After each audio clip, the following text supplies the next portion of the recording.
Hello friends, आप सभी का बीएड कोर्स के नंबर 1 चैनल मिशन ओन में स्वागत है। दोस्तों, आज हम लोग बात करेंगे childhood and growing up paper में विकास के प्रकार। आज हम लोग देखेंगे कि टाइप्स ऑफ डेवलपमेंट कौन कौन से विकास के प्रकार है, या इसको हम लोग विकास के आयाम भी कर सकते हैं। इसको हम लोग इंग्लिश में डायमेंशन भी कहते हैं। ठीक है, तो विकास के प्रकार पूछे या विकास का आयाम पूछे तो आपको यही सब लिखना है। ठीक है, तो टाइप्स ऑफ डेवलपमेंट के बारे में आज हम लोग बात करेंगे। इससे पिछले वीडियो में हम लोग विकास के सिद्धांत को देखे थे, कौन कौन से विकास के सिद्धांत है उसके बारे में आज हम लोग बात किए थे। ठीक है, तो आज हम लोग बात करेंगे विकास के प्रकार के बारे में। और जो साथी मेरे इस चैनल पर नए आए हैं वो सभी जो है इस चैनल को सब्सक्राइब जरूर करें और बीएड के सभी दोस्तों तक शेयर जरूर करें, क्योंकि इस चैनल के माध्यम से बीएड के सभी टॉपिकों को बहुत ही आसान और सरल भाषा में समझाया जाता है। ठीक है दोस्तों, आइए शुरू करते हैं विकास के प्रकार। तो विकास के कौन कौन से प्रकार है इसको देखते हैं। तो विकास के जो हम प्रकार लाए हैं, एक नंबर में शारीरिक विकास। ठीक है, एक नंबर में क्या है? शारीरिक विकास। दूसरा नंबर में है मानसिक विकास। तीसरा में है सामाजिक विकास। चौथा में है सामूहिक विकास। पांचवा में है भाषा विकास। छठा में है नैतिक विकास और सातवां में है क्रियात्मक विकास। शारीरिक विकास को हम लोग फिजिकल डेवलपमेंट कहते हैं, मानसिक विकास को मेंटल डेवलपमेंट कहते हैं, सामाजिक विकास को सोशल डेवलपमेंट कहते हैं, सामूहिक विकास को इमोशनल डेवलपमेंट कहते हैं, भाषा विकास को लैंग्वेज डेवलपमेंट कहते हैं, नैतिक विकास को हम लोग मोरल डेवलपमेंट कहते हैं और क्रियात्मक विकास को मोटर डेवलपमेंट कहते हैं। तो बालकों में जैसे जैसे वृद्धि होता है तो ये सभी जो विकास के प्रकार है, ये सभी जो है विकास के प्रकार होते हैं, एक साथ जो होते हैं। तो ये सब हम लोग विकास के प्रकार देखते हैं: शारीरिक विकास, मानसिक विकास, सामाजिक विकास, सामूहिक विकास, भाषा विकास, नैतिक विकास, क्रियात्मक विकास। ठीक है, तो आइए एक एक करके विकास के प्रकार को हम लोग देखते हैं। सबसे पहला हम लोग देखेंगे शारीरिक विकास, जिसको हम इंग्लिश में बोलते हैं फिजिकल डेवलपमेंट। ठीक है, शरीर में होने वाले परिवर्तन ऊंचाई, लंबाई, भार से होता है। जो भी बालकों में जो भी वृद्धि होता है तो उसके साथ साथ वृद्धि में जो होता है वो होता है ऊंचाई बढ़ता है, लंबाई होता है और भार में जो परिवर्तन होता है। ठीक है, ये विकास के आंतरिक और बाहर रूपों में होता है। शारीरिक विकास का मतलब बच्चे का क्या होना? लंबाई बढ़ना। जैसे बच्चा जो है धीरे धीरे क्या होगा? लंबाई बढ़ना। ठीक है, लंबाई बढ़ना, फिर उसका चौड़ाई बढ़ना, फिर वजन में उसका वृद्धि होना। तो ये होता है शारीरिक विकास। मांसपेशियों में वृद्धि होना, हड्डियों में वृद्धि होना, ये शारीरिक विकास में आता है। ठीक है, और शारीरिक विकास जो होती है वो आंतरिक, यानी कि आंतरिक अंगों का भी विकास होता है और बाह्य अंगों का भी विकास होता है धीरे धीरे। ठीक है, शारीरिक विकास से तात्पर्य बालकों में उम्र के अनुसार शारीरिक आकार, शारीरिक अनुपात, हड्डियों, मांसपेशियों, दांत तथा तंत्रिका तंत्र में समुचित विकास से होता है। हम लोग ये कह सकते हैं कि शारीरिक विकास में हड्डियों, मांसपेशियों, दांत, तंत्रिका तंत्र, शारीरिक आकार, बॉडी साइज, ये सब जो है एक साथ क्या होता है, जो परिवर्तन दिखता है, इसी को हम लोग क्या बोलते हैं? शारीरिक विकास कहते हैं। ठीक है, तो हम लोग विकास के पहला प्रकार देखिए जिसको हम लोग बोलते हैं शारीरिक विकास। अब हम लोग दूसरा विकास के प्रकार में आएंगे जिसका नाम है मानसिक विकास। मानसिक विकास को इंग्लिश में हम लोग मेंटल डेवलपमेंट कहते हैं। मानसिक विकास को इंग्लिश में हम लोग क्या बोलते हैं? मेंटल डेवलपमेंट कहते हैं। और मानसिक विकास का संबंध जो है मस्तिष्क से होता है, बुद्धि से होता है। ठीक है, शिशु में मानसिक विकास से तात्पर्य शिशु की समझ से होता है। जैसे जैसे उम्र बढ़ती जाती है उसे नई नई अनुभूतियाँ होती गई। हम ये कह सकते हैं कि जैसे जैसे बच्चे जो है बड़े होते जाते हैं, उम्र उसकी बढ़ती जाती है, वैसे वैसे बच्चे जो है नई नई अनुभूतियों को सीखते जाते हैं। जैसे जब छोटा बच्चा का परिवार में जन्म होता है तो वो अपने माता पिता, अपने आस पड़ोस, परिवार, समाज, इन सभी को जो है उनके द्वारा जो है उनका मानसिक विकास होता है। उनको हम लोग क्या बोलते हैं? मानसिक विकास कहते हैं। ठीक है, मानसिक विकास से तात्पर्य है कि चिंतन करने की क्षमता। मानसिक विकास से तात्पर्य है चिंतन करने की क्षमता, तर्क करने की क्षमता, याद रखने की क्षमता से संबंध होता है। मानसिक का संबंध होता है मस्तिष्क से, और मस्तिष्क का संबंध का मतलब हुआ कि चिंतन करने की क्षमता, तर्क करने की क्षमता, याद रखने की क्षमता, इन सभी चीज़ों को हम लोग मानसिक विकास की श्रेणी में रखते हैं। मानसिक विकास में बुद्धि का संबंध कल्पना करना, स्मरण करना, विचार करना, संप्रेरितों का विकास, सोचना समझना आदि का विकास होता है। इन सभी का जो विकास होता है वो किस में होता है? मानसिक विकास में होता है। जहाँ पे स्मरण करना मतलब याद करना, विचार करना, संप्रेरितों का विकास, सोचना समझना आदि का जो है ये सभी का क्या होता है? विकास होता है। ठीक है, अब हम लोग बात करते हैं तीसरा नंबर सामाजिक विकास के बारे में। सामाजिक विकास को हम लोग इंग्लिश में सोशल डेवलपमेंट कहते हैं। ठीक है, बालकों में सामाजिक विकास शिशुअवस्था से शुरू हो जाता है। बालकों में जो सामाजिक विकास यानी सोशल डेवलपमेंट जो होता है वो शिशुअवस्था में से ही शुरू हो जाता है। शिशुअवस्था की आयु कब से कब तक होती है? 0 से 2 वर्ष। ठीक है, तो जो 0 से 2 वर्ष यानी जन्म से 2 वर्ष तक की आयु को हम लोग शिशुअवस्था कहते हैं, इन्फेंसी स्टेज कहते हैं। ठीक है, तब से जो है सामाजिक विकास जो है शुरू हो जाता है, जिसको हम लोग प्रारंभिक सामाजिक विकास कहते हैं। ठीक है, सामाजिक विकास से तात्पर्य बच्चे समूह में एक दूसरे के साथ रहता है। सामाजिक विकास का मतलब हुआ कि बच्चे जो है एक दूसरे के साथ समूह में रहना शुरू करते हैं, एक दूसरे के साथ रह के जो है वो खेलना पसंद करते हैं।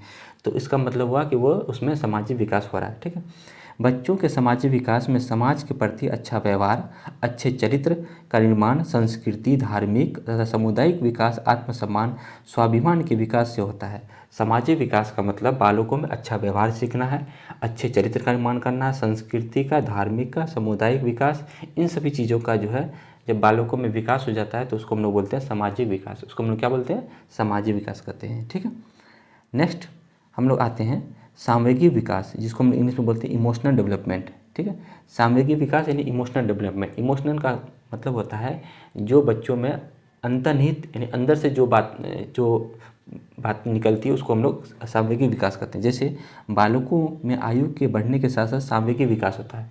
बालकों की उम्र के बढ़ने के साथ साथ सामूहिक विकास होता है। बालकों में सामूहिक विकास से तात्पर्य उनमें धीरे धीरे स्नेह, ठीक है, भय, उत्सुकता, हर्ष, दुख, क्रोध, प्यार आदि का विकास होता है। ये सभी जो अभी है स्नेह, भय, उत्सुकता, हर्ष, दुख, क्रोध, प्यार आदि ये सभी जो है संवेग ही है। ठीक है, तो इन सभी को जो है धीरे धीरे क्या होता है बालकों में विकास होता है। नवजात शिशुओं से संवेग शुरू होता है। नवजात शिशु से जो है संवेग क्या होता है? शुरू होता है। और बाल्यावस्था होते ही संवेग के बढ़ने के साथ साथ किशोरावस्था में संवेग उच्च सीमा तक पहुंच जाता है। हम कह सकते हैं कि जैसे नवजात शिशु जब बच्चे जन्म लेते हैं तब से जो संवेग शुरू होता है और बाल्यावस्था होते होते संवेग बढ़ने के साथ किशोरावस्था में संवेग उच्च सीमा तक पहुंच जाता है। यानी कि किशोरावस्था तक जो है संवेग सबसे ज़्यादा जो है हाई तक पहुंच जाता है और शिशुअवस्था से संवेग शुरू होता है और किशोरावस्था तक। ठीक है, यानी कि जन्म से लेकर 18 वर्ष की आयु तक जो है संवेग का विकास होता है और 18 वर्ष की आयु तक जो है संवेग जो है पूर्ण रूप से विकसित हो जाता है।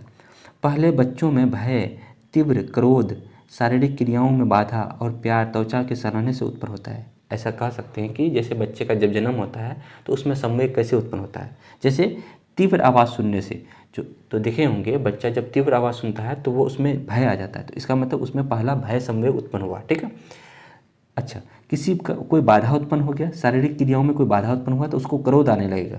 ठीक है, या फिर जब उसको माँ जो है उसके त्वचे को सहलाती है तो उसमें जो है क्या आता है? प्यार स्नेह आता है। तो इस तरह से जो है वो कई सारे अनुकूलित क्रियाओं के कारण जो है उसमें क्या होता है बालकों में धीरे धीरे जो है संवेग उत्पन्न होता है। ठीक है, जैसे अगर बच्चों को जैसे कोई चीज़ लेना है तो उसको जिद बन जाता है, अगर ना दे तो उसमें गुस्सा उत्पन्न हो जाता है। तो इस तरह से जो है संवेग उसमें उत्पन्न होता है। ठीक है, अब हम लोग बात करते हैं भाषा विकास के बारे में, जिसको हम लोग इंग्लिश में बोलते हैं लैंग्वेज डेवलपमेंट। भाषा विकास के बारे में बात करते हैं। ठीक है, भाषा विकास का संबंध संज्ञानात्मक विकास से होता है। भाषा विकास का संबंध किससे होता है? संज्ञानात्मक विकास से। यानी संज्ञानात्मक विकास का मतलब हुआ कि मस्तिष्क से, है ना, मस्तिष्क के द्वारा ही भाषा का विकास होता है धीरे धीरे। ठीक है, बच्चे अपने भावों विचारों को भाषा के माध्यम से प्रकट करता है। सबसे पहले नवजात शिशु रुद्रन, फिर ध्वनि दा, ना, बा, माँ, पा आदि से धीरे धीरे शुरू कर शब्दों में मामा, दादा, नाना, पापा दोहराना शुरू कर देता है। मतलब ये हुआ कि जब बच्चे नवजात शिशु होते हैं तो वो रुद्रन मतलब होता है कि उसको हम लोग इंग्लिश में बोलते हैं क्राइंग, मतलब होता है कि रोने जैसी आवाज़ होती है ना। जैसे उसको कोई चीज़ को लेना होता है तो वो रो के बुलाता है उनको। जैसे अगर वो माँ को ना देखे तो वो रोना शुरू कर देता है, तो वहाँ पे क्या हुआ कि रो के जो है अपने माँ का जो है उनको याद आ रहा था। ठीक है, फिर ध्वनि धीरे धीरे वो शब्दों को करता है, स्वर व्यंजन वर्णों का प्रयोग करते हैं। जैसे एक शब्द का प्रयोग करेगा दा, फिर ना, फिर बा, फिर माँ, फिर पा आदि जो है धीरे धीरे शब्द बनाएगा। ये फिर धीरे धीरे जो है शब्दों को मिलाएगा, मामा, दादा, नाना, पापा दोहराना शुरू कर देता है। तो इस तरह से धीरे धीरे भाषा का विकास होता है। फिर जैसे जैसे बच्चे बड़े होते हैं वो पर्यावरण के आसपास के द्वारा अनुकरण के माध्यम से भाषा का विकास होता है। और जैसे जैसे बच्चे बड़े होते हैं तो फिर वो पर्यावरण के द्वारा जो है आसपास के द्वारा अनुकरण के माध्यम से, है ना, अनुकरण के माध्यम से भाषा का क्या होता है? धीरे धीरे उनमें विकास होता है। तो यहाँ पे हम लोग देखें कि बाल्यावस्था कैसे कैसे जो है बच्चे का जो है भाषा का विकास हुआ, इसको हम लोग देखें। ठीक है, अब हम लोग 6 नंबर में आते हैं नैतिक विकास, मोरल डेवलपमेंट। नैतिक विकास का मतलब होता है जहाँ बच्चों को सही गलत की जब पहचान हो जाती है ना, कि क्या सही है और क्या गलत है, तो उसी को हम लोग बोलते हैं नैतिक विकास। यदि उस बच्चे के अकॉर्डिंग अगर कोई चीज़ अगर गलत है या कोई जो है सही है, तो जब बच्चे अनुक्रिया देना शुरू कर देते हैं तो उसको हम लोग बोलते हैं कि बच्चे में नैतिक विकास हो गया, मोरल डेवलपमेंट। ठीक है। नैतिक विकास से तात्पर्य बच्चों या किशोरों में उचित या सही तथा अनुचित एवं गलत व्यवहार की पहचान करने से होता है। मोरल डेवलपमेंट का मतलब हुआ, नैतिक विकास का मतलब हुआ जब बालक या किशोर जो उचित एवं सही तथा अनुकूलित एवं गलत व्यवहार की पहचान करने से होता है। तो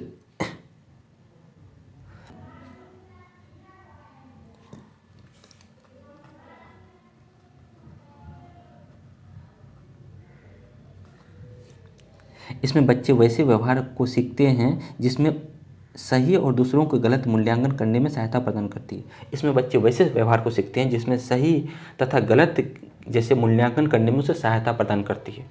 नैतिक विकास का मतलब हुआ कि उन्हें समझ आ जाना चाहिए कि क्या सही है क्या गलत है, उनका वो मूल्यांकन करते हैं। ठीक है। बालकों में नैतिक विकास समाज के द्वारा बनाए गए नियमों से निर्धारित होती है। अब देखिए, बालकों में जो नैतिक विकास होगा वो समाज के द्वारा बनाए गए नियमों के अकॉर्डिंग होना चाहिए। अगर समाज के नियमों के अकॉर्डिंग अगर बच्चा सोच रहा है तो इसका मतलब वो नैतिक विकास उसमें डेवलप हो गया और समाज के नियमों के अकॉर्डिंग वो सोच रहा है। ठीक है। ठीक है। तो यहाँ पे हम लोग नैतिक विकास के बारे में देख लिए। नैतिक विकास का जो बात किया था वो कौन कहा था? लॉरेंस कोहलबर्ग ने कहा था, याद है आप लोग को, सीटेट में पूछता भी है। ठीक है। अब हम लोग बात करेंगे 7वां नंबर में क्रियात्मक विकास। क्रियात्मक विकास ये लास्ट जो है प्रकार है विकास के, जिसको हम लोग इंग्लिश में बोलते हैं मोटर डेवलपमेंट। ठीक है। बालक में क्रियात्मक विकास से तात्पर्य बालकों के मांसपेशियों, तंत्रिकाओं तथा तंत्रिका केंद्रों के आपस में समन्वय से होता है। देखिए, मोटर डेवलपमेंट का मतलब हुआ, क्रियात्मक विकास का मतलब हुआ कि बालक में क्रियात्मक विकास का मतलब हुआ मांसपेशियों और तंत्रिकाओं तथा तंत्रिका केंद्रों। हमारे शरीर में मांसपेशियां हैं और तंत्रिका यानी नर्वस सिस्टम है, जिसके द्वारा हम किसी चीज़ को छूते हैं तो हमें ठंडा या गर्म चीज़ का एहसास होता है। तो तंत्रिका तंत्रों के माध्यम से, मांसपेशियों के माध्यम से बच्चे जो है अपने शरीर के अंगों को कोऑर्डिनेट करते हैं, समन्वय करते हैं। जैसे सबसे पहले शिशु जो है हाथ पैर के सहारे चलना तथा फिर दीवार के सहारे खड़ा होना तथा बालक के सभी अंग एक दूसरे के साथ समन्वय करके कार्य करते हैं। मतलब ये कह सकते हैं कि जैसे बालक जो है धीरे धीरे जो है क्या करता है, वो खड़ा होना शुरू करता है अपने हाथ के द्वारा, पैर के द्वारा। ठीक है। फिर बालक सभी अंग एक दूसरे के साथ समन्वय करते हैं और कार्य करते हैं। इसके बाद जो वो धीरे धीरे खड़ा होता है, फिर किसी वस्तु के सहारे खड़ा होता है, फिर वो जो है चलना शुरू करता है, फिर वो धीरे धीरे दौड़ना शुरू करता है। तो ये कहीं ना कहीं सभी मांसपेशियाँ एक दूसरे के साथ कोऑर्डिनेट करके, हाथ पैर हड्डियाँ मसल्स एक दूसरे के साथ कोऑर्डिनेट करके, समन्वय करके जो है उनका विकास होता है। तो यहाँ पे हम लोग देखें कि विकास के प्रकार को देखें कि शारीरिक विकास, मानसिक विकास, सामाजिक विकास, सामूहिक विकास, भाषा विकास, नैतिक विकास और क्रियात्मक विकास को हम लोग देखें। उम्मीद करते हैं विकास के प्रकार यानी विकास का आयाम जो है आप लोगों को समझ में आ गया। यदि समझ में आया तो जो है वीडियो को शेयर जरूर करें सभी दोस्तों तक। इसके बाद जो है फिर हम लोग नए वीडियो में नए टॉपिक के साथ मिलते हैं। तब तक के लिए धन्यवाद।